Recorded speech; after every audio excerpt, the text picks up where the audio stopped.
Visible. Good morning, all. Welcome back to Kent Academics, that is Karnataka ENT Hospital Academic Program, our regular otology seminars, weekly seminars. And today's topic is lateral skull base surgery part 2, the transcochlear approaches. And Dr. Oshin Thomas, our otology fellow and junior consultant, she will be speaking on this topic. Welcome all again. Yes, ma'am, you can start. Good morning, one and all gathered here. So today's topic is the second part of the series, approaches to lateral skull base. First class, we have done the trans-labyrinthine approaches, and today we'll be discussing the trans-cochlear approaches. So these trans-cochlear approaches are approaches which are passing through the aortic capsule. So this is the second approach which are passing through the aortic capsule. And these will be the coming classes which we'll be discussing in the approaches to lateral skull base. So first of all, let me take you to an old proverb. So this is a proverb regarding the blind men and the elephant. So it is said that there are different blind men. They were asked to go to an elephant, and without their visual sense, they were asked to touch and use all other sense, perceptions to identify or describe what was the structure before them. So this is what happened. So when with the eyes closed, someone said who had touched the horn of the patient, they said it is a spear. Someone who touched the ear, they said it is a fan. Someone who touched the body of the elephant, they told it is a wall. And those who had touched the tail said it is a rope. And someone said it is a tree, and someone said it is a snake who has touched the trunk of the elephant. So just one thing to say at vision is most important in studying anything. So just a simple visual of the elephant could have given the holistic view of the holistic understanding of what is in front of them. So that's why today's class we have devised in such a way that everybody, all of you are listening, will be getting a three-dimensional view and three-dimensional understanding of the lateral skull base. And lateral skull base is a very complex topic.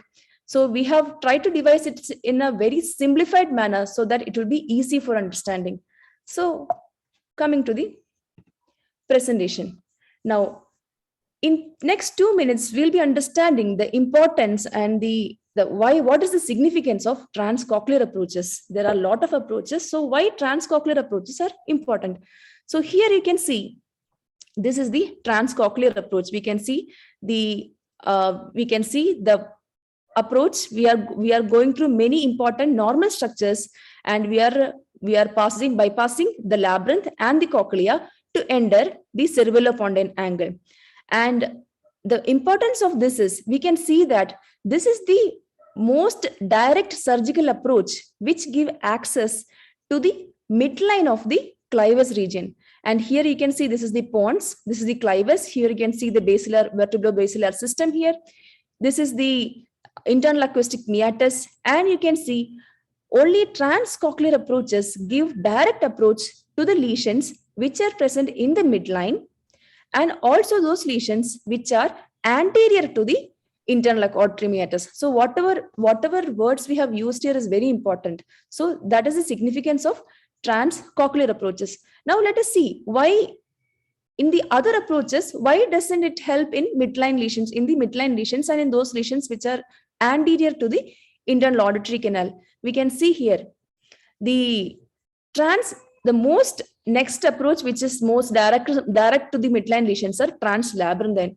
But in trans-labyrinthine lesions were initially devised for acoustic neuroma surgeries, which are coming from the internal auditory meatus, means which are basically in and around the internal auditory meatus.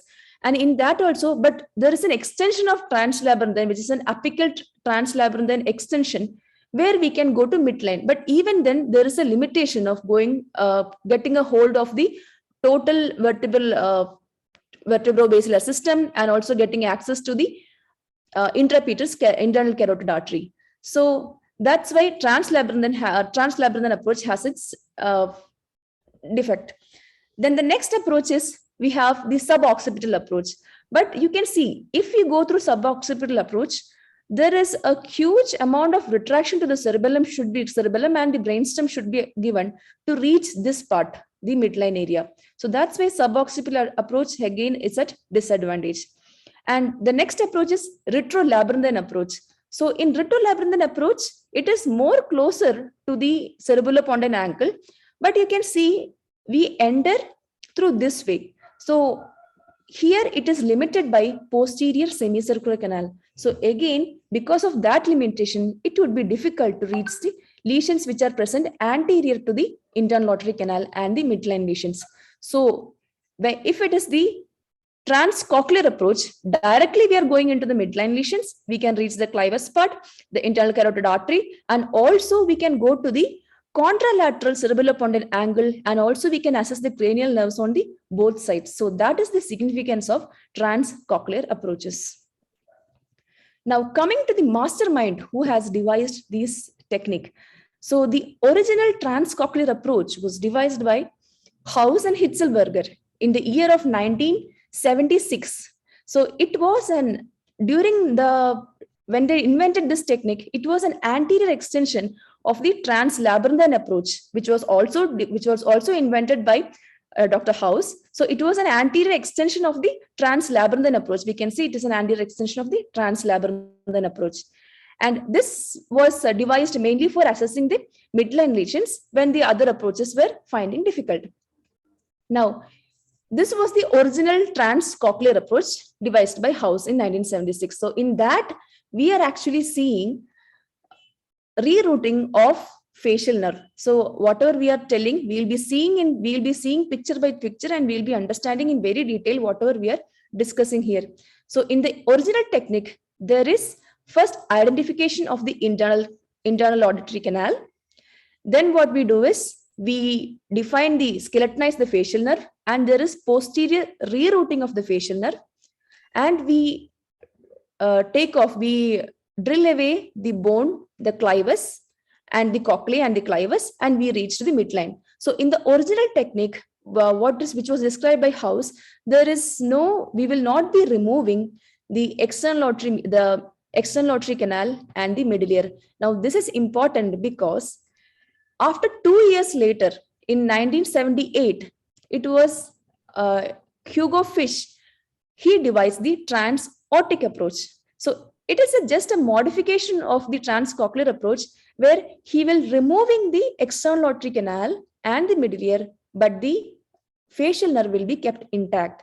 Now, why this removing of external auditory canal and keeping middle ear was important? Because it gives a more watertight closure, preventing CSF leak. So that is important. Now, these days, the closure of external auditory canal and the removal of the middle ear is practiced very frequently because it prevents CSF leak.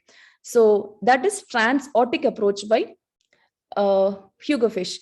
Now, 20 years later, so it was Mario Senna who has devised a modification where he combined the original technique by House and the technique by Fish. So here in Mario Senna, when we has devised the modified transcochlear approaches, which are in 4 types, type A, B, C, and D. So what he is doing is he has combined the posterior rerouting of the facial nerve, and also he has adopted the removal of the external auditory canal and the middle ear by the Fish technique.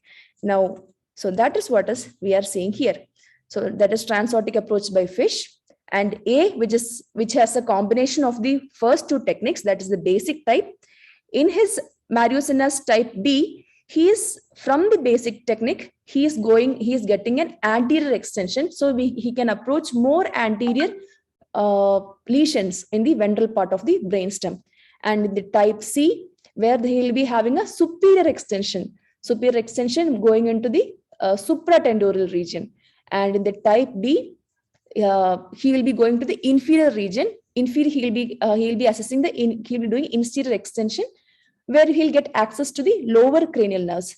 So this is what we are going to describe in detail. So that is the whole idea of the today's class. Now, for getting a better understanding of lateral skull base, we should know what we are going to access once we open the dura.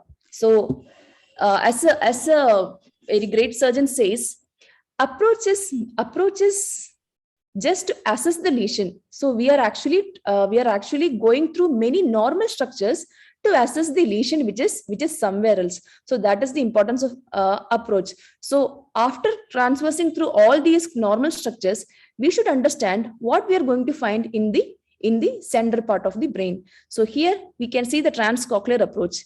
Directly, as we open the dura mater, we are going to have the direct access to the vertebro-basilar system. We will be seeing the basilar artery.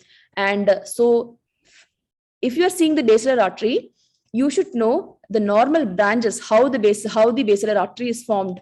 Now, this is the part of the circle of Willis. So it starts from we can see two vertebral arteries coming and joining. Here we have, they form the basilar artery, and at last they divide into two, forming the posterior cerebral artery. So what are the branches of the basilar artery? So since this is the direct structure which we'll see as we come through the trans-cochlear approach, we should know what are the branches in and around, okay, anteriorly and posteriorly, if you do little anterior extension and posterior extension. Here you can see the first branch will be the anterior inferior cerebellar artery, so which goes along with the 7th and the 8th cranial nerve. That is what is seen here. So in cases of some cases of vascular tinnitus, so it can be because of a loop which is formed by the anterior inferior cerebellar artery. So that is why this is important when we go through. This structure is seen initially when we go through the transcochlear approach. So little more anteriorly, what we have many pondine branches. Then we have the superior cerebellar artery, and then at the end, the basilar artery is divided into two. That will be the posterior cerebral artery. Now, this is something about the arterial system, which we will see when we come through the cochlear. So we can see that nicely this basilar artery is in line with the clivus. So now, next, what is important is we should know the complete circle of Willis. So this is the circle of Willis. Here you can see the basilar artery, the anterior inferior cerebellar artery, the pondine branches, the superior cerebellar artery, the posterior cerebral artery, giving the posterior communicating, which is not PCOM, posterior communicating artery. Here we have the internal carotid artery, which is dividing into anterior cerebral artery and the middle cerebral artery. Okay, and here we have the anterior communicating artery, which completes the circle of Willis. So this is the petrous part of temporal bone. This is the internal auditory meatus. So actually we are coming through this part.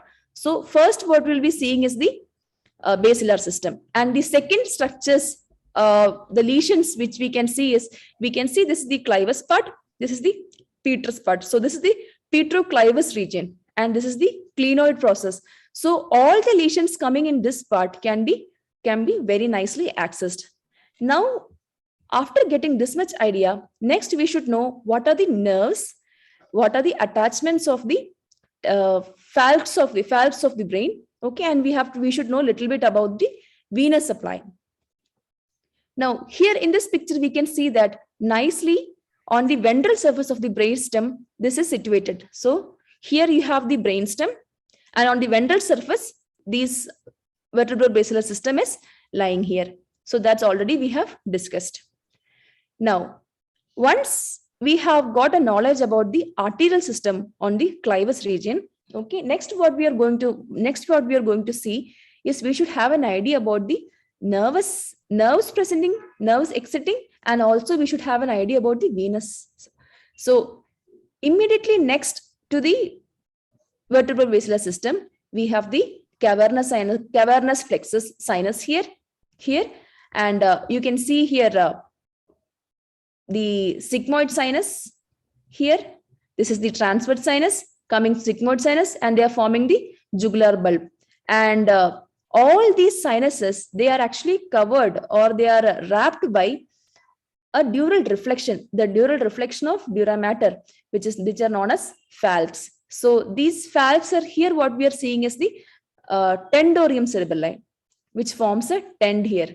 Now, why this tendorium cerebelli is important? Because when you are accessing through the transcochlear approach, we are limited by two structures. So here above superiorly we have the tendorium cerebelli, And within the tendoral cerebellum lies the superior petrosal sinus. Now, this is important because this sinus limits our transcochlear approach.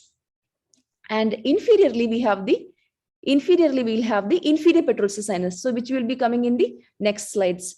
And next important structure which we have to see is towards the near to the petrous apex, we have the trigeminal nerve. We can see different nerves present here.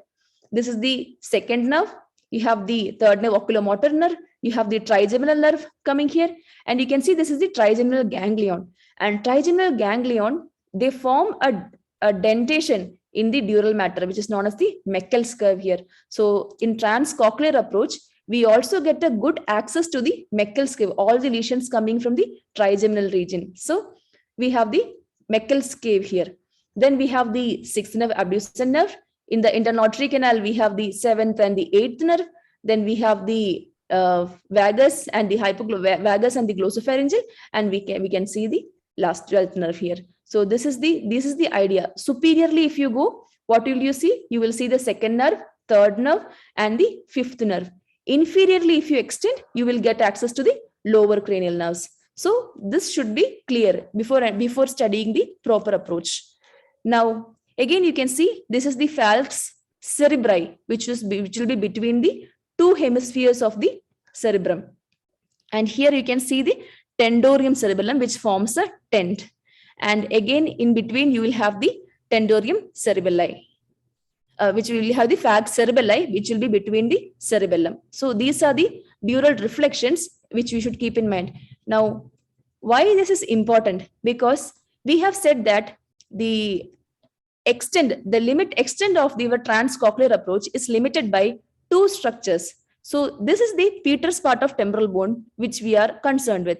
So in the superior part of the Peters temporal bone, we have the superior petrosal sinus. Okay, and inferiorly, our approach is limited by the inferior petrosal sinus. So it is between these two sinuses we will be entering the midline, and directly we will be getting access to the midline of the brain. Now, if we have to go little bit superiorly in the superior extension, either we will have to retract this tendorium, or we may have to cut the tendorium. So that will be, so all these things, what we are discussing here, points we are discussing here, we will be seeing in the actual dissection which we are going to see. So again, another picture showing inferior petrosal sinus and superior petrosal sinus. So our approach will be between these two sinus. Now here, I would like to introduce to, in this section, we are actually discussing the anatomy, which is relevant to our topic. So otherwise, this itself is a huge topic which should be discussed separately. So here we will be mainly concerned about the anatomy, which is relevant to transcochlear approaches. Now, here I would like to show you one more structure which may come in an extension of the transcochlear approaches. That will be the inferior anastomotic vein. So this is a very beautiful picture from the LVCR publications, which shows both the sinuses of the brain and the supralateral veins of the brain. Here you can see the inferior anastomotic vein of Labbé. So here it comes from the transverse sinus, and it joins the superficial middle cerebral vein. So this is important because we have already described, we will be limited by the superior petrosal sinus and the inferior petrosal sinus.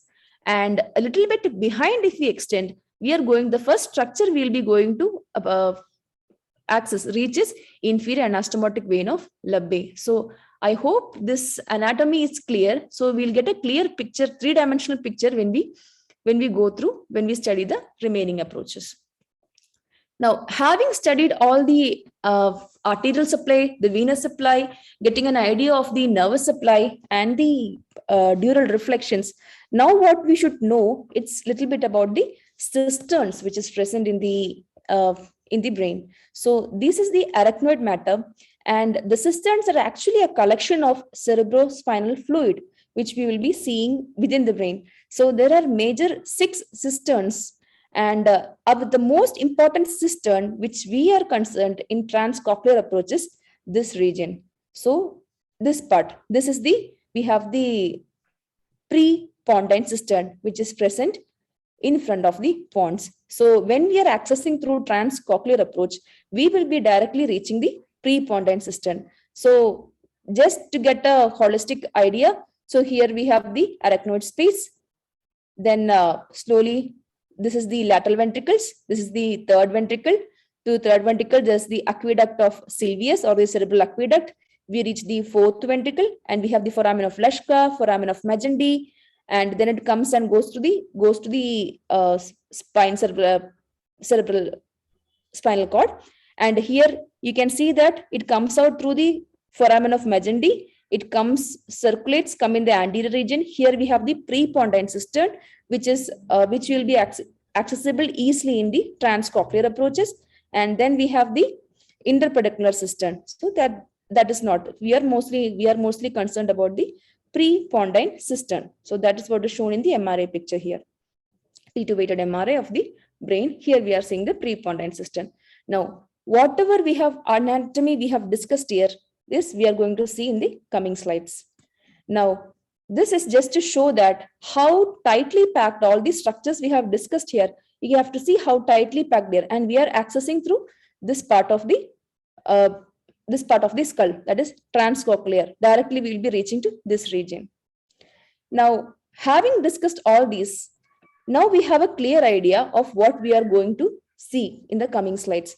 Now coming to the transortic approach. Now we are starting with transortic approach because it is actually recently, nowadays, the closure of the external auditory canal and the middle ear is much more in prevalence. That's why we are directly starting with the transortic approach.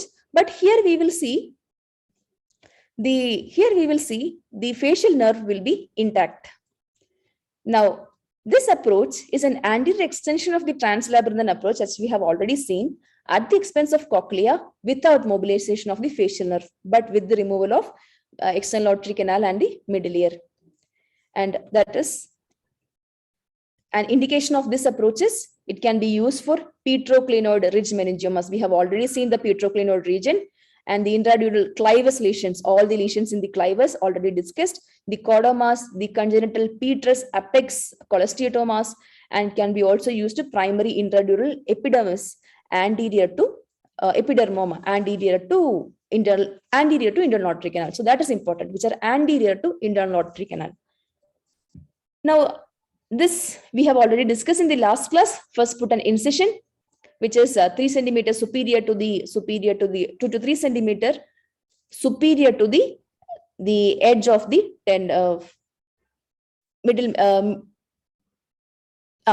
neural plate. Here we have the dural plate. So the idea of the incision is, so this will be the natural position of the dural plate. So when you are putting an incision, you have to put 2 to 3 centimeters above the dural plate, actually keeping in mind the position of the dural plate. Now, the next incision will be 4 to 5 centimeters behind the post-auricular region. That is what is seen here. And we reach till the mastoid tip. Now, after raising the skin and the subcutaneous tissue, we have the musculoperiosteum, where we'll be putting a T-shaped incision and we'll be retracting. We can see the T-shaped incision it put. We have retracted using a suture, and then what we'll see is the external auditory canal. Now, here we will be discussing the cul-de-sac closure of the external auditory canal. We'll be seeing in various steps. So what has to be done? So first, once you have exposed this much, the next important point is you have to put an incision on the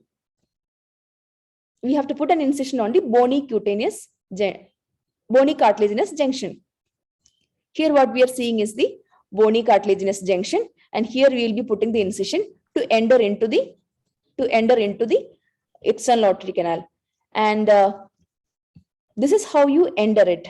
At the end, what we have to achieve is a 3-stage closure of the external auditory canal. So here we are going to study the 3-stage closure of the external auditory canal. So here you can see at the bony cartilaginous junction, we have put an incision. We have completed the incision in the entire length. Okay. And after the incision is completed, next what we have to do is, this is the lateral part of the external auditory canal, the skin of the lateral part of the external auditory canal. This has to be slowly dissected away from the cartilaginous part. Now, after dissecting this is everted up, and you can see this in the actual picture. The everted picture will look like this. Now, once it is completely everted, we are actually closing with the suture. Now, after closure, it looks like this. Okay, two or three or four sutures can be put, and we have closed the external auditory canal in the lateral part. Now, what we do medially is, little bit of cartilage which is extending can be cut away so that we get a tight closure here. The cartilage is cut, and next what we are going to see is, this was here we have the musculoperiosteum which was present here. So what we can do is, we can cut a little bit of musculoperiosteum and we can reflect it over this part of the medial part of the external auditory canal, and we can suture it. So that would be the second stage of closure. Now, third, what we have to do is, this is the remaining bony part of the external auditory canal. We will be removing all the skin and the tympanic membrane, and we'll also remove the incus, the ossicles, and we'll be closing this part. So that would be the 3-stage closure we can do. Here you have see the completed picture where you have done a 3-stage closure. The first in the outside, the second we just close the medial end, and third you have put a periosteum and sutured it later, and last you have removed all the tympanic membrane, then the ossicles. So this will be the complete picture. Now, having done that, next we are going to proceed with the master drilling. So here we have already seen the tympanic membrane and the handle of and the malleus is removed. Next, what we are going to do is master drilling. First, we have put the dural. First, you have put the incision in the part, drilling in the inferior part. Then we have superior part. Then we have started drilling in the sigmoid region. Now, as we proceed the master drilling, so the first landmark which we should identify always will be the lateral semicircular canal. So the middle cranial fossa, the dural plate is nicely delineated. You can see the sigmoid sinus nicely. The next important structure will be the facial nerve. We have to delineate the entire facial nerve, keeping it intact, because this is the transortic approach. We will not be doing any rerouting of the facial nerve here. So the entire facial nerve from the geniculate ganglion to the stylomastoid foramen should be delineated very beautifully. So we are doing that. We are actually proceeding the dissection. So what we can see here is geniculate ganglion. We have seen the temporal part of the tympanic part of the facial nerve, the mastoid part of the facial nerve, and we have the digastric ridge. And here we can see the lateral semicircular canal. So the dissection, what we have to find is, we have to find the posterior semicircular canal in this position and superior semicircular canal in this position. Now, inside the middle ear, you can see the promontory, which is the cochlea. You can see the round window and and this is the eustachian tube opening. Now, this picture is very important because I'll ask everybody to just absorb this picture, just by heart this picture, so that all the natural structures in its correct position is imbibed in your brain. So this is the facial nerve. You can see that it starts the entire extension of the facial nerve from the digastric ridge, the facial nerve, the mastoid part, the tympanic part. Here we have the cochleariformis process and the geniculate ganglion and the greater petrosal nerve here. So the full length of facial nerve has been delineated, and you have the lateral semicircular canal, the posterior semicircular canal, the superior semicircular canal. Then we have also delineated the internal carotid artery. Okay, and you have to identify the position of the internal carotid artery, which was earlier in this position.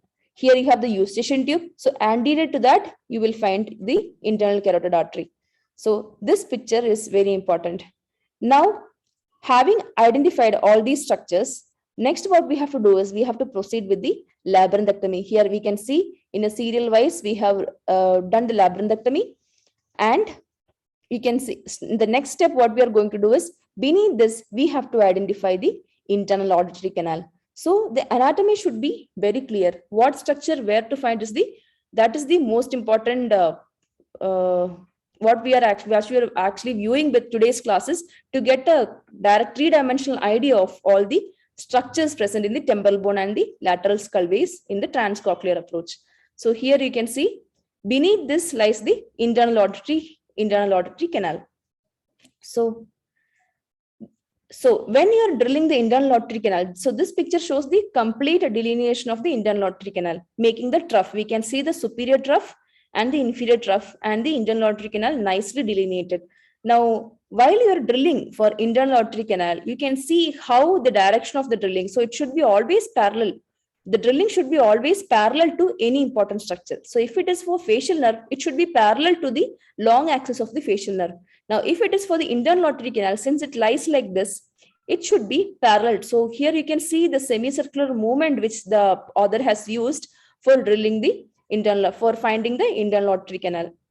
Now, while doing this, we have also delineated the sigmoid sinus, and we have also delineated the jugular bulb, which comes in the lower region.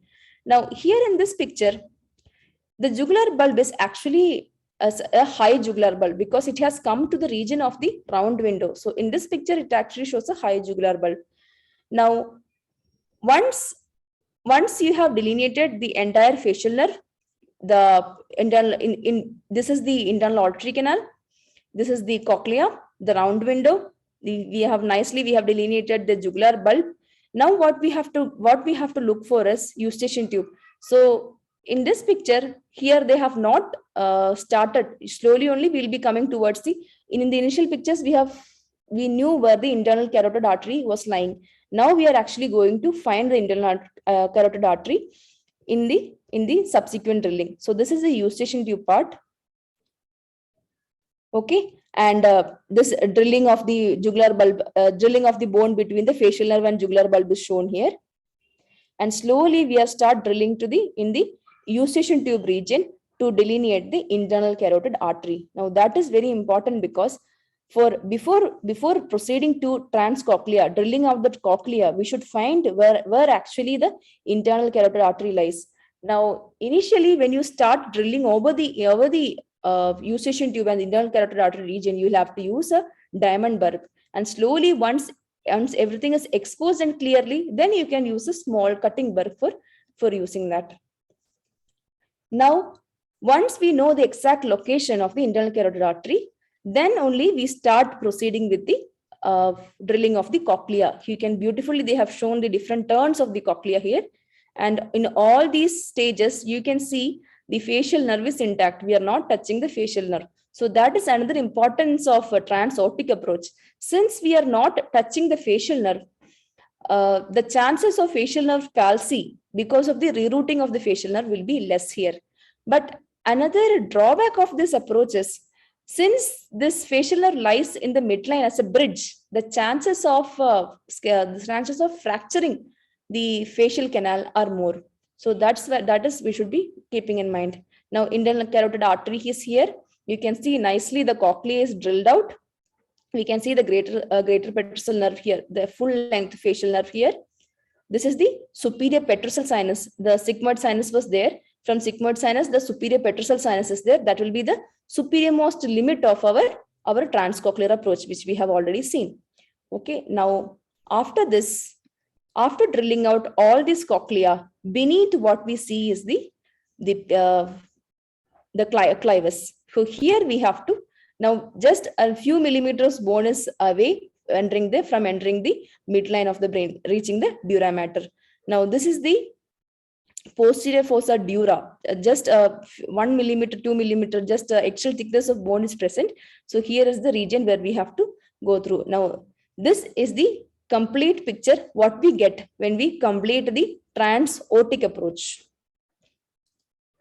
So here you can see a few more like internal carotid artery is there. Now internal carotid artery, here you can see they are nicely extending the drilling in 180-degree fashion or 270-degree fashion around the internal carotid artery, so that the internal carotid artery can be pushed away medially to access the clivus region. So these are all the different techniques that they are using in the transortic approach. Now, nicely it shows how the facial nerve is lying in the internal auditory canal. So this is a beautiful picture which shows that here the facial nerve is coming like this. Here at the genu region, it has taken a turn. The greater superficial nerves, the greater petrosal nerve goes like this, and after the genu, it lies anteriorly in the internal auditory canal. Now again, this picture is also helpful to identify. Here you are seeing the vertical crest, and here you can see the Bill's bar. So these actually help us in identifying the facial nerve when we are actually going for a acoustic neuroma surgery. So this is the Bill's bar, which separates the facial nerve from the cochlear nerve, and facial nerve from the superior vestibular nerve, the Bill's bar. And here you have the transverse crest, which is present between the two vessels, superior and the inferior vestibular nerve. So that is to show the Bill's bar and the vertical crest. Now, once the entire dissection is complete, it looks like this. The sigmoid sinus, the middle fossa dura, this is the posterior fossa dura, the jugular bulb has been delineated, the facial nerve. Beneath that, you have the internal. So this is an end-on vision. So beneath that, the internal auditory canal lies like this. So in an end-on vision, it looks like this. And here you have the internal carotid artery. Now, this is the full picture of the transortic approach. Now, only thing we have to do is we have to open the dura and enter the brain. Now, once you open the brain, I hope now you will have a clear picture of what we are going to see. Here you can see the facial nerve is intact. Now, beneath that, we have opened the dura. This is the open dura, and directly what we are going to see is the side view of the basilar artery. Now, this is this much extension or this much good vision of the basilar artery is only obtained in the trans-cochlear approaches. Earlier, we had studied trans-labyrinthine, but that much we could see only the acoustic facial bundle, but the basilar artery region was not visible in the earlier trans-labyrinthine approach. So here you can see the basilar artery, and you can see the trigeminal nerve, the acousticofacial bundle nicely seen here, the sixth nerve. And if you go a little bit superiorly, we have seen that superiorly what will we find? We will be finding the superior cerebral artery here. Little more anterior superiorly, we'll be finding the posterior cerebral artery. So I hope now you have understood what structures we are seeing. So this is the facial nerve. This is the foot end of the patient. This is the tegmen region of head end of the patient, tegmen region of the patient, sigmoid sinus, the pons. You can see the pons is lying here, and on the pons you can see the basilar artery. So I hope the orientation is clear for everybody. Now, as little more, we can see the posterior inferior cerebellar artery here. So this is actually little more downward vision of the. Earlier we are seeing the basilar artery. In the superior extension, upward tilt of the microscope, we could see the superior cerebellar artery. So if you look downward with tilting the microscope downward, you will be seeing the posterior cerebellar artery. So that's what are the structures you can see in the transortic approach.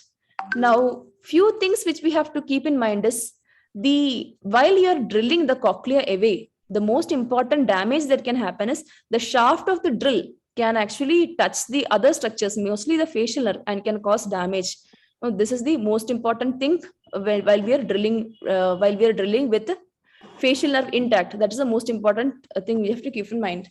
Now, second important feature is you can see we have seen the delineation of the internal carotid artery, but if you have to get a superior extension of if you have to remove the tumors or find the lesion in the superior extension of the internal artery canal, internal carotid artery, we have to continue the dissection little bit superiorly. But again, the same thing can happen. The shaft of the drill can actually damage the facial nerve there.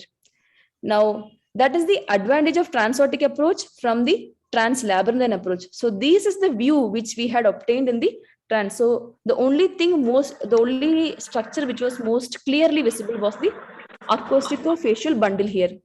and that much vision was not available for the basilar system. But here in the transortic approach, we can see how beautifully the basilar artery and all the lesions present in this region can be easily assessed. So that provides a better anterior extension compared to the translabyrinthine approach. And again, the next important point is it avoids the mobilization of the facial nerve and hence permits the preservation of it. So that is the advantages. Now, it also has disadvantages like the facial nerve, it forms a bridge in the middle. So damage with the shaft of the burr should be kept in mind. Now, second thing is the IAC, the internal auditory canal, hinders the complete removal of the petrous apex bone. So here we are not drilling away the internal auditory canal. It is kept intact. So since it is kept intact, behind the internal auditory canal, there is again little more petrous bone present, which cannot be accessed because the facial nerve is intact, and the internal auditory canal we are not drilling away. But this can be overcome when we are doing the rerouting of the facial nerve. We'll remove the entire facial nerve, and when we reroute it posteriorly, the entire petrous bone can be removed. So that we will be seeing in the modified trans-cochlear approach by Mario Senna. Now, next important thing is the space between the narrow space between the facial nerve and the carotid artery. You should use a very small diamond burr to drill away the bone between the facial nerve and the carotid artery while you are drilling away the cochlea. And obviously, in this approach, there is a very acute angle of workspace which limits the maneuverability of our surgical work. So these are the things of the transortic approach. Now, coming to the system of modified trans-cochlear approach by Mario Senna. So it was by Mario Senna, and we have already seen there are 4 different types of approaches which he has described. And so in his detailed study in the trans-cochlear approach and his experience, he says that the modified trans-cochlear approach provides a relatively safe, wide, and versatile access to the large lesions of the central skull base. So that is important. Now, coming to the modified trans-cochlear approach, which is the basic type. So here we are actually seeing we will be removing the external auditory canal and the middle ear, and also we will be rerouting the facial nerve into the posteriorly. So we will get a wide exposure to the petrous apex and the clivus region, and we'll get a much more wider access to the basilar system, the vertebro-basilar system, and also much more access to the prepontine cistern region. We'll get a good access to the anterior and superiorly and inferiorly. Now let us see. This is the type A modified trans-cochlear approach. You can see this is the extent again, superiorly limited by the superior petrosal sinus, inferiorly by the inferior petrosal sinus, and this is the facial nerve which we will be rerouting posteriorly. And here they have shown the vein of Labbe coming from the transverse sinus if we are doing a little more extension behind. So I have to emphasize that in type A modified trans-cochlear approach, here we will get a good access. 3/4 of the vertical part of the internal carotid artery can be accessed, and a 1/4 of the horizontal part of the internal carotid artery can be accessed.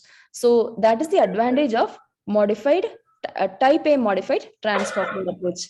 So all the lesions which we have anticipated earlier. So extradural lesions like a recurrent acoustic neuroma in the petrous bone, important. Okay, all the cholesteatoma in the petrous bone, extensive facial nerve tumors, and a cholesterol granuloma only with the preoperative facial and hearing impairment. Now this is important because only the trans-cochlear approach, whatever be the approach in trans-cochlear technique, it always impairs the hearing of the patient because we are removing the labyrinth and the cochlea of the patient. So only in those patients who are having impaired this thing, and also in those lesions where we will not be able to save the hearing of the patient, we will be using this approach. Now in the intradural lesions, again, the clival and the petroclival lesions, petroclival melangiomas most importantly, then previously irradiated and recurrence of petroclival melangiomas, and those lesions which are in the prepontine cistern, the residual and the recurrent non-acoustic lesions of posterior fossa with anterior extension into prepontine cistern. We have already seen the lesions in the prepontine cistern. and transdural lesions like Peter's apex, end plaque meningiomas, secondary chondromas, chondrosarcomas likewise. So we have already seen the incision, the outer incision, and we are actually incising the musculoperiosteal region. The cul-de-sac closure in 3 stages we have already described. Now coming to the master drilling. In the master drilling, first what we come across is the antrum. Then the middle fossa dura is delineated, the sigmoid sinus is delineated. We can see we will be removing the tympanic membrane and the incus malleus of the patient. Slowly we can see the facial bridge, the facial nerve is coming. The lateral semicircular canal is coming in vision, and this is completed. The tympanic membrane and the ossicles are completely removed. Now we are seeing the structures inside the middle ear. Here you can see the cochlea, the stapes, the cochleariform process. Now cochleariform process, it is actually a landmark which helps in identifying the geniculate ganglion. So this would be the location of the geniculate ganglion. Now this will be the position of the facial nerve. Here we have seen the lateral semicircular canal. So let us proceed the drilling, and slowly each structures will be coming in vision. Now as the drilling proceeds, you can see the digastric ridge, the mastoid segment of the facial nerve. Here it takes the one genu and takes a turn, and this is the tympanic segment of the facial nerve. At the cochleariformis, here you have the geniculate ganglion. So this would be the location of the greater superficial petrosal nerve. Here you can see the eustachian tube. Now this will be the cochlea. This will be the region of the round window. Lateral semicircular canal is nicely visible. Now in the next as we proceed drilling, again cochlea, the facial nerve in full length, it's properly visible. The genu is seen, the lateral semicircular canal.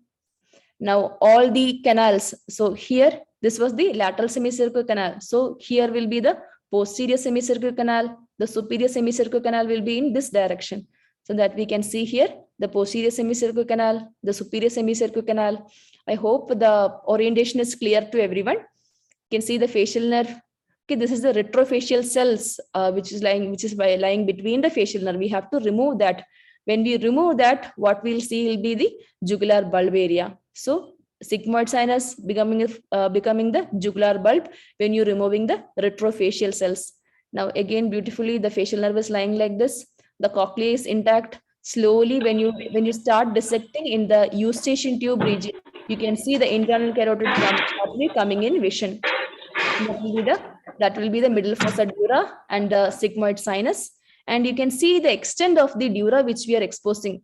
We are not actually stopping drilling immediately at the sigmoid dura. We are actually going 2 to 3 centimeters behind the sigmoid dura. So at times you may have to come across the mastoid emissary vein, which will be in this direction, in this location, which will be in the midway of the sigmoid sinus posteriorly. Now again, you can see the labyrinthectomy is done. All these in a serial wise pattern, the labyrinth is dissected away. And this is the location of the endolymphatic sac. So here comes a line. It's a favorite line, a favorite question for the PGs. It is Donaldson's line. So Donaldson's line is it is a line which is passing through the lateral semicircular canal, which is bisecting the posterior semicircular canal, and anteriorly and medially lies the endolymphatic sac. So this is the favorite question to the postgraduates if they are listening. And here you can see the facial nerve in complete extent. Now we have solely delineated the internal carotid artery. Now, as we proceed the drilling of the labyrinth, you can see the 5 openings of the vestibule here. You can see the lateral ambule of the lateral semicircular canal and the superior semicircular canal. The common crus, which is formed by the, we can see the common crus here, and which we can see the non-ambulated region end of the lateral canal here. Okay, so that is a lateral canal here. So that is the 5 openings of the vestibule here. Now again, as we proceed drilling, we have opened the vestibule, and here the common crus. Now this is the superior semicircular canal region, endolymphatic sac. I hope the anatomy is more and more clear. Now here we'll be removing the endolymphatic sac, because we have to remove the endolymphatic sac. And one more thing I have to show you in the previous slide. Now I think it will be coming in the anterior slides. Okay. So here you have, we have seen in the endolymphatic sac. Endolymphatic sac is slowly removed. Now we are beneath the labyrinth. What we have to expect is the internal carotid internal acoustic meatus, internal auditory canal, which will be lying in this direction.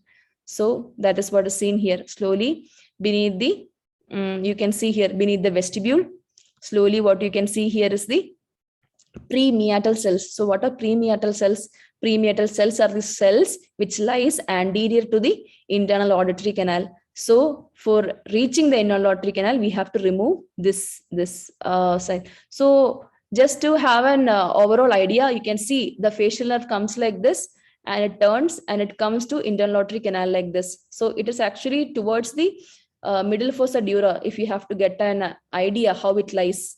So trace the facial nerve from the mastoid segment, stigmatic segment. It takes a turn and it comes like this. So this picture should be thorough in your mind. So when you are drilling in the temporal bone to find the internal acoustic canal. Now, since that is done, here you can see the space between the internal auditory canal and jugular bulb. Here you are forming the trough. So these are known as trough. We are forming a trough superiorly and inferiorly to delineate the internal auditory canal. Now, in next, our idea is in modified transcochlear approach, we have to reroute the facial nerve. So for that, first we have to remove all the bone along the facial nerve, identify the full length of facial nerve and make into eggshell thickness and remove the entire bone, so that we can reroute the facial nerve from there, keeping the facial canal here. So that's what we are going to see in the coming slides.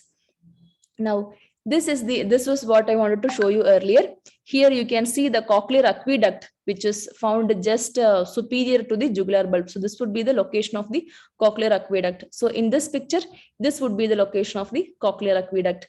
Now here, slowly, we are actually making a thin shell of bone on the facial nerve, so that facial canal, so that we can take off the facial nerve from the facial canal. So this is what is seen here. And let us compare. Okay, this is a schematic representation where you can see the cochlea lying here. You can see a small Jacobson's nerve going on top of it. Then you can see this facial nerve nicely lying in the canal. How anteriorly the facial nerve lies anteriorly in the internal auditory canal. Okay. Now, after the proper delineation, now next what we have to do is we have to identify the greater superficial petrosal nerve, which is lying in this direction. So here you can see up beyond the geniculate ganglion, the greater superficial petrosal nerve is there, which we have to cut it. Only after cutting the greater petrosal nerve, which we can reroute the facial nerve posteriorly. So here we have cut another picture showing the greater superficial petrosal nerve being cut. And now full extent of the facial nerve is visible here. And slowly what we are going to do is we are going to remove the facial nerve from the facial canal like this. We will be removing the facial nerve from the facial canal. Here you can see they are starting removing it, and the facial canal is intact here. And we have completed the dissection from superior to inferiorly. So we'll have to do a little more sharp dissection in the stylomastoid foramen region, because they'll be having thick fibers there. But a very minute dissection is required in the tympanic and the labyrinthine region, but a very sharp dissection is required in the stylomastoid region. Now here in this picture, you can see very beautifully that the facial nerve is lying posteriorly. We have slowly dissected it from its canal, from the facial canal, and we are slowly rerouting it posteriorly. Now, once this is done, what can be, and also the facial nerve here actually delineating the internal acoustic canal also. We have to remove the facial nerve from the internal auditory canal also. So there we can see the dissection of the superior vestibular nerve, and in full length, the facial nerve has been removed from the digastric region, geniculate ganglion, and also in the internal auditory canal, so that you can see the complete nerve is lying posteriorly, and you can protect the nerve using a aluminum sheet. Now, this is the remaining part of the anterior wall of the internal auditory canal after we have completed the dissection. This also, the facial nerve is removed from the internal auditory canal. Now, once we have done that, so in order to view this, we have also opened the internal auditory canal, like in 180° to 270° across the internal auditory canal. We have opened the internal auditory canal, and we have dissected the superior vestibular canal, and then the facial nerve was reflected back. So what is lying, the structures which are obstructing our vision is, we have the facial canal and the anterior one of the internal auditory canal. Now, using a large diamond drill, we can see the facial canal is slowly drilled away. Okay. Now, once this is drilled away, and once the anterior wall of the internal auditory canal is slowly drilled, then lies the only structure which we have to drill away will be the cochlea. So here, that is seen here nicely. The facial nerve is lying posteriorly. Here you can see slowly the cochlea being drilled away. Now, the only structure which is present that is preventing us from entering the brain will be the cochlea, and behind the cochlea will be some petrous bone present. So here, next our mission is to start drilling the cochlea away. So again, you have to be careful while you are drilling between the cochlea and the internal carotid artery, so that you don't damage the internal carotid artery. Now we have starting the drilling of the cochlea. You can see beautifully the facial nerve is dissected and reflected back, rerouted posteriorly. Then we can see the middle turn of cochlea, the basilar turn of cochlea. This is the internal carotid artery lying beautifully there. Then now middle turn is dissected away. Now the basal turn is seen in full length. Now this is the region of the anterior wall of the internal auditory canal. Now when this much area is only present before opening the dura. Now this will be the last part of bone which we'll have to drill away to see the clivus. So any lesion present in the clivus region, clivus bone can be done easily accessed through this approach. Now once the clivus is drilled, once the clivus bone is drilled away, now this we have reached the petrous apex. Now for just a correlation, just for an orientation with the HRCT temporal bone. Now, what is this region we are seeing here? So this region will be, we have drilled away the cochlea. We have gone through all these normal structures to reach. So our lesion will be in this region. To reach our lesion, we are actually drilling through many normal structures. So we have already seen everything beautifully. And now cochlea is drilled away. Now the only part of bone which is present is the bone in the petrous apex. So all the petrous apex lesions can be approached like this. Now, once this bone is drilled away, then you will be having a thin layer of dura mater, which you will have to incise to enter the brain. Now, here we are seeing that. Now, another method technique which we can apply is, while you are drilling the clivus, you can also delineate the internal carotid artery, both superiorly and inferiorly. So this will be the vertical portion of the internal carotid artery, which you can see nicely. So you can drill in 180-degree fashion in the superiorly and the inferiorly. You can drill it internal carotid artery, and you can push it back so that it helps you in assessing the little more clivus region.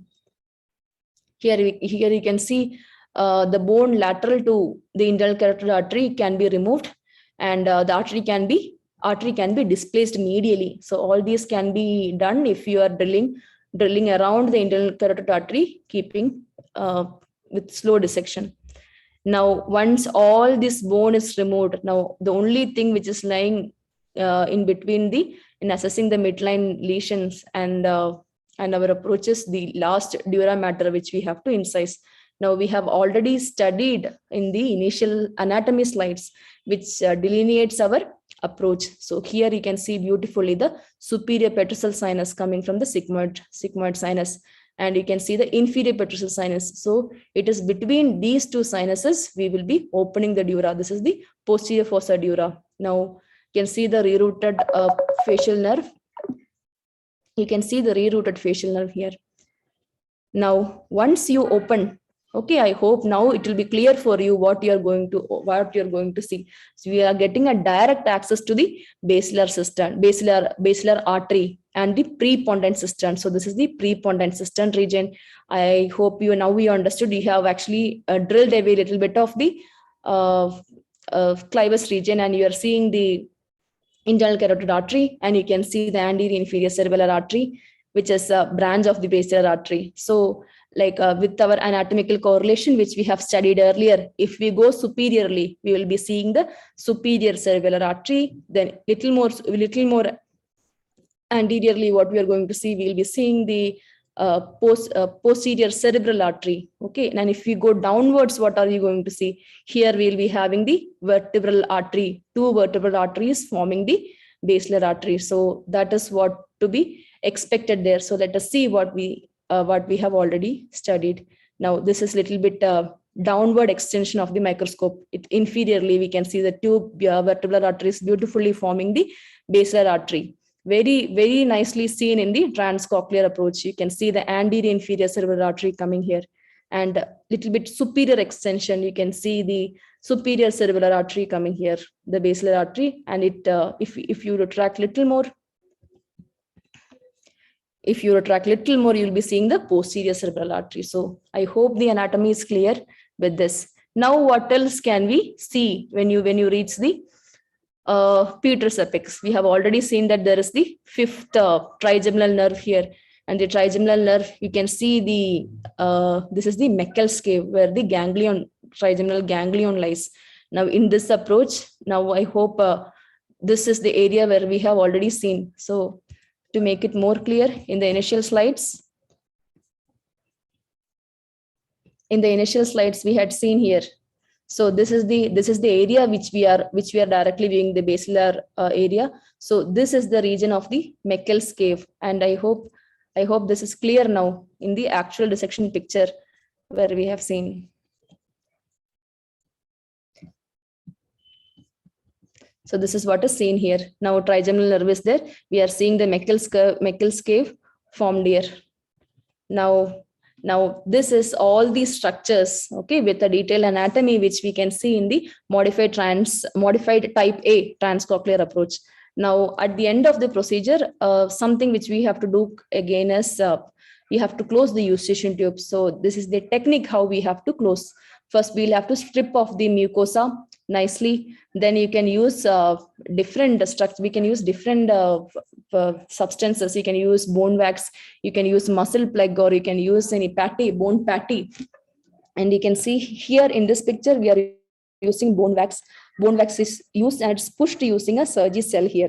And multiple small pellets of bone wax has been used, and completely the eustachian tube opening is closed. So that is the eustachian tube closure technique once we finish the approach. Now, certain pitfalls are there when you are studying the approach.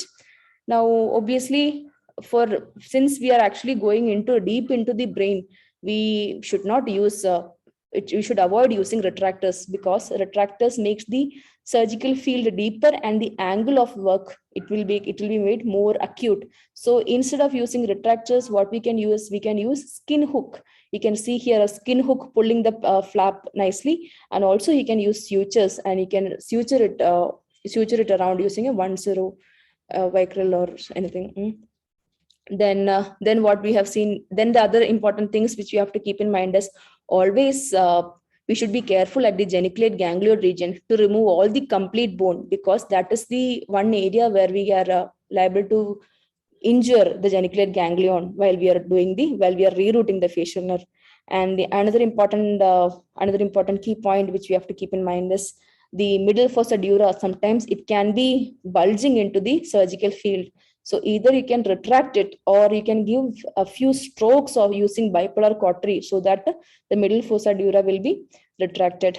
And another important point which we have already discussed is that at the vertical segment at the stylomastoid foramen, the vertical segment of the facial nerve has tough attachment to the fallopian canal. So there sharp dissection should be done, okay, before trying to reroute the nerve. So this avoids stretching. And at the labyrinthine and the tympanic segment, this is we require only fine manipulation, because it is very delicate attachment there. So we have already discussed that. Again, this has already been discussed. Be careful while drilling between the internal carotid artery and the cochlea. You have to use the smallest diamond drill possible to continue that.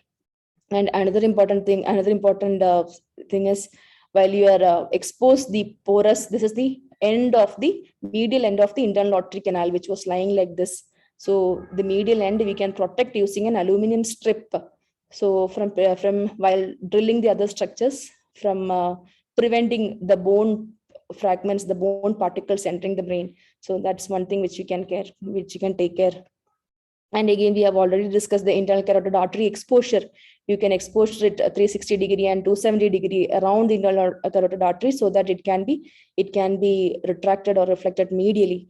And another important point is you can see here, once our dissection is complete, it is better advised to use a very large abdominal fat than use one large piece of abdominal fat than using strips of abdominal fat. So while you're using smaller strips, there are chances of slipping them into the cerebellopontine angle. So these are the few things which we have to keep in mind while using type A modified trans-cochlear approach. Advantages we have already seen. It gives a wide exposure of cerebellopontine angle and the prepontine cistern without any cerebellar and the brainstem retraction. So that is the most important attraction, and allows removal of the invaded dura and the bone. Again, an excellent exposure of the intrapetus internal carotid artery. We have seen how beautifully internal carotid artery is exposed here. So we get a good control over that, and good exposure and dissection of the petrous apex and the clivus beyond the midline. It allows complete removal of the tumor in its base of implantation and also its blood supply. So this is important because in cases of midline meningiomas, petroclival meningiomas, the most important thing should be kept in mind is control of the blood supply, the feeding vessels which are coming from the internal carotid artery. So that should be kept in mind. So we get a good control of the feeding vessels before starting the dissection proper. So in trans-cochlear approach, they helps in that. And the next thing is the approach can be extended according to the extent of the disease. So you can go in anteriorly, you can go superiorly, you can go inferiorly. So this is we can extend according to our need, which is not possible for other approaches. So that's an advantages of modified trans-cochlear approach. Again, we have already seen this is the most important point. There is no cerebellar and the temporal lobe retraction.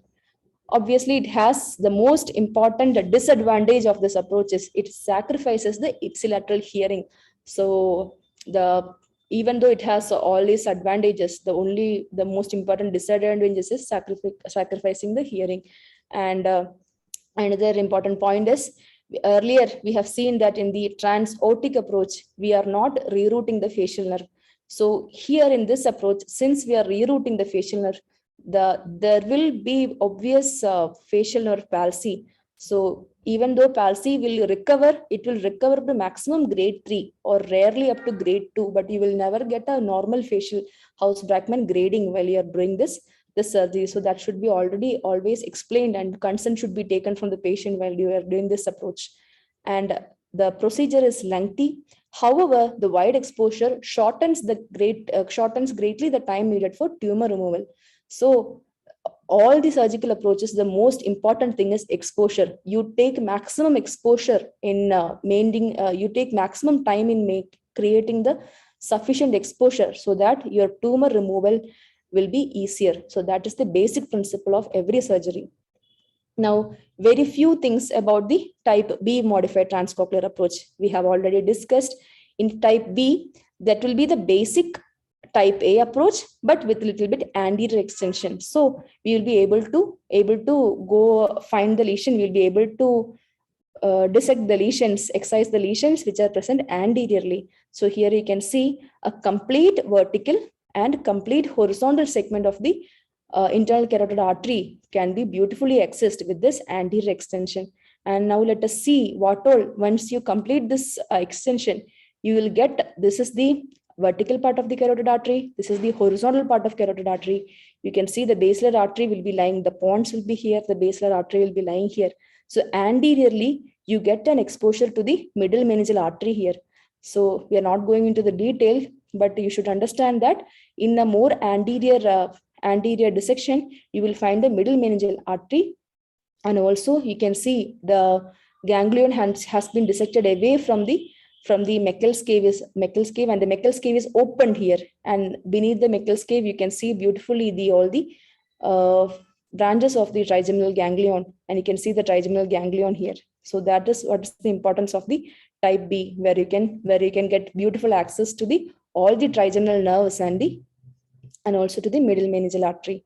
Now coming to type C, as we have already discussed, type C approach is having a superior extension. So we have already studied that. So those lesions, petroclival meningiomas, that extend to the middle fossa, either by direct tendorial invasion or through Meckel's cave or the tendorial notch. So in the earlier picture, we have studied that those lesions which goes above the tendorium. So what we have to do at that time? So we can go towards the we can get a superior extension.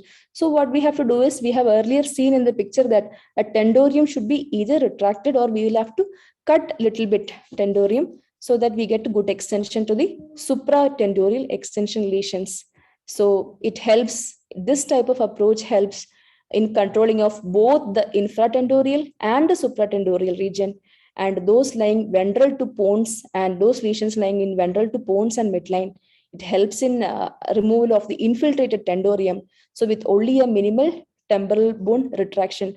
So just to revise what we have already seen in the earlier anatomical picture, where we are seeing the tendorium. Here you can see the tendorium.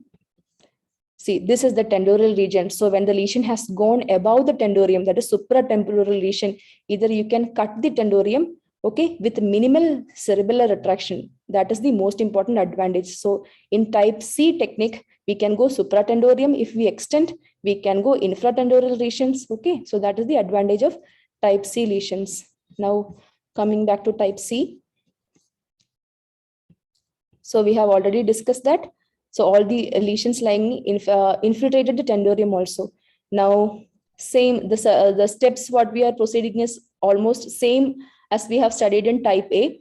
The only difference is the middle fossa dura should be widely uncovered. Since we have to open a wide area of the middle fossa dura, that part of bone should be widely uncovered. And you can see here that here this is the middle fossa dura. So earlier, if we did not expose so much of middle fossa dura, so maximum bone of the middle fossa dura should be beautifully removed, and you can see the tendorium being incised. The continuation of the tendorium being incised. Now, once this tendorium is opened, you can see the vein of Labbé, which we have studied earlier. We have told that in the superior extension, we will be coming across the vein of Labbé. So that is seen here. And I hope the other anatomy is clear. This will be the basilar artery. And here you have the trigeminal, you have the superior cerebellar artery. A little more anteriorly, you will have the posterior cerebral artery. Then we are going into the tendorium region for supratendorial lesions. Now that is complete. The tendorial lesion we can dissect out. Now with the tendorium part being dissected away, so here we are getting a more anterior view to our circle of villus structure. So if you remember from the earlier anatomy what we have discussed, we can see little more anteriorly to the posterior cerebellar artery, we have the communication.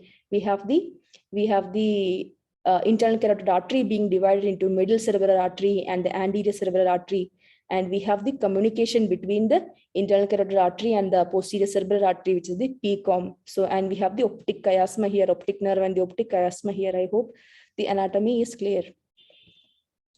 Now coming to the last approach, which is the type D modification, where we will have an inferior extension. So beautifully we get a more access to the lower clivus and the jugular foramen region.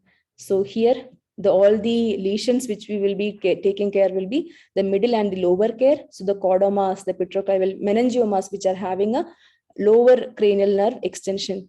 So the only difference, all the things will be what we have discussed is same as what in the earlier procedure. The only difference is we'll be having an inferior extension of the surgical incision. And now this procedure will be more detailedly discussed in the POTS approach, which we'll be discussing in the later classes. So I hope the trans-cochlear approaches and all the structures which we come across and the dissection which we have to do is clear for everybody. And I hope everybody has got a three-dimensional idea of the entire procedure. Thank you everyone for patiently listening. Yeah, thank you very much, Dr. Oshin. That was a wonderful presentation. A lot of appreciation from many participants. Any questions, friends? Any questions? So you can raise your hand, or you can post in question and answer area. I mean chat area. Yeah. Yeah. Meanwhile, I welcome you all for evening program. That is Weekend with a Maestro. And today's video discussion will be on endoscopic tympanoplasty, a wonderful topic. Look forward to have you all there. Yeah. Yeah, looks like no questions. In that case, thank you very much all again for joining for this meeting. Thank you all. Thank you very much. Okay.